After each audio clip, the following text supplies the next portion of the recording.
پھر اس کے بعد ہم نے تم کو معاف کر دیا تاکہ تم شکر کرو، اور جب ہم نے موسیٰ کو کتاب اور معجزے عنایت کیے تاکہ تم ہدایت حاصل کرو۔ اور جب موسیٰ نے اپنی قوم کے لوگوں سے کہا کہ بھائیو، تم نے بچڑے کو معبود ٹھہرانے میں اپنی جانوں پر ظلم کیا ہے، تو اپنے پیدا کرنے والے کے آگے توبہ کرو، پھر اپنوں کو قتل کرو، تمہارے خالق کے نزدیک تمہارے حق میں یہی بہتر ہے۔ پھر اس نے تمہارا قصور معاف کر دیا، وہ بے شک بڑا معاف کرنے والا ہے، بڑا مہربان ہے۔ اور جب تم نے موسیٰ سے کہا کہ موسیٰ، جب تک ہم اللہ کو سامنے نہ دیکھ لیں گے تم پر ایمان نہیں لائیں گے، تو تم کو بجلی نے آ گھیرا اور تم دیکھ رہے تھے۔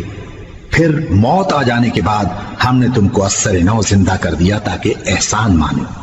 اور ہم نے بادل کا تم پر سایہ کیے رکھا اور تمہارے لیے من و سلوہ اتارتے رہے کہ جو پاکیزہ چیزیں ہم نے تم کو عطا فرمائی ہیں ان کو کھاؤ پیو، مگر تمہارے بزرگوں نے ان نعمتوں کی کچھ قدر نہ جانی، اور وہ ہمارا کچھ نہیں بگاڑتے تھے بلکہ اپنا ہی نقصان کرتے تھے۔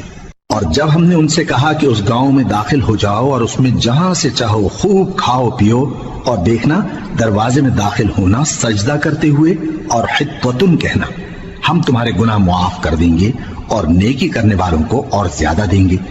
تو جو ظالم تھے انہوں نے اس لفظ کو جس کا ان کو حکم دیا تھا بدل کر اس کی جگہ اور لفظ کہنا شروع کیا،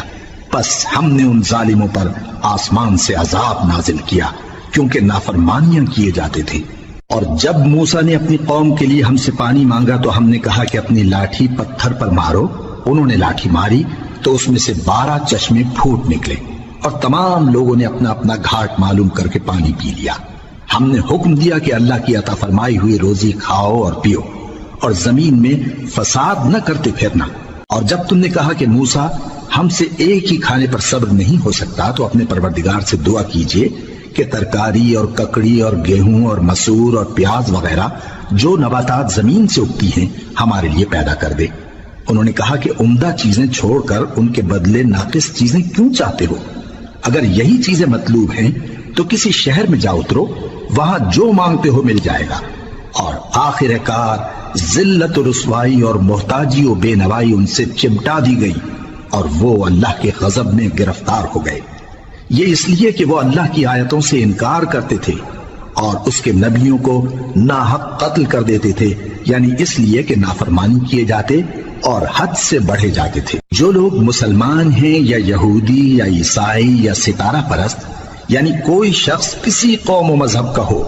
جو اللہ اور روز قیامت پر ایمان لائے گا اور عمل نیک کرے گا، تو ایسے لوگوں کو ان کے اعمال کا صلہ اللہ کے ہاں ملے گا، اور قیامت کے دن ان کو نہ کسی طرح کا خوف ہوگا اور نہ وہ غمناک ہوں گے۔ اور جب ہم نے تم سے عہد کر لیا اور کوہ طور کو تم پر اٹھا کھڑا کیا اور حکم دیا کہ جو کتاب ہم نے تم کو دی ہے اس کو زور سے پکڑے رہو، اور جو اس میں لکھا ہے اسے یاد رکھو تاکہ عذاب سے محفوظ رہو، پھر تم اس کے بعد عہد سے پھر گئے، سو اگر تم پر اللہ کا فضل اور اس کی مہربانی نہ ہوتی تو تم خسارے میں پڑ گئے ہوتے۔ اور تم ان لوگوں کو خوب جانتے ہو جو تم میں سے ہفتے کے دن مچھلی کا شکار کرنے میں حد سے تجاوز کر گئے تھے، تو ہم نے ان سے کہا کہ ذلیل و خوار بندر ہو جاؤ،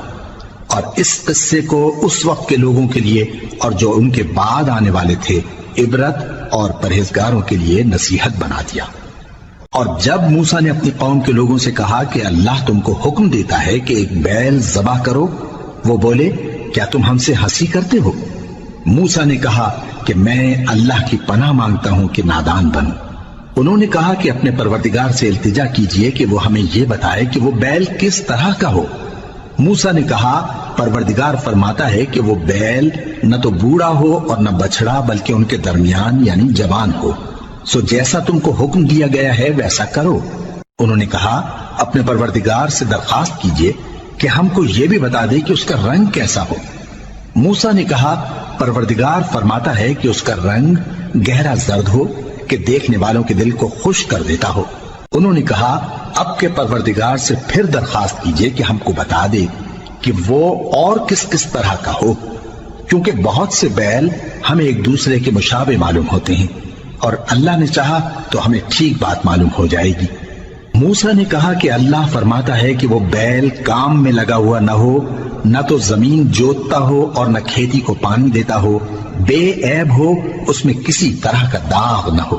کہنے لگے اب تم نے سب باتیں درست بتا دی۔ غرض بڑی مشکل سے انہوں نے اس بیل کو ذبح کیا، جبکہ وہ ایسا کرنے والے لگتے نہ تھے۔ اور جب تم نے ایک شخص کو قتل کیا تو اس میں باہم جھگڑنے لگے، حالانکہ جو بات تم چھپا رہے تھے اللہ اس کو ظاہر کرنے والا تھا۔ چنانچہ ہم نے کہا کہ اس بیل کا کوئی سا ٹکڑا مقتول کو مارو، اس طرح اللہ مردوں کو زندہ کرتا ہے اور تم کو اپنی قدرت کی نشانیاں دکھاتا ہے تاکہ تم سمجھو۔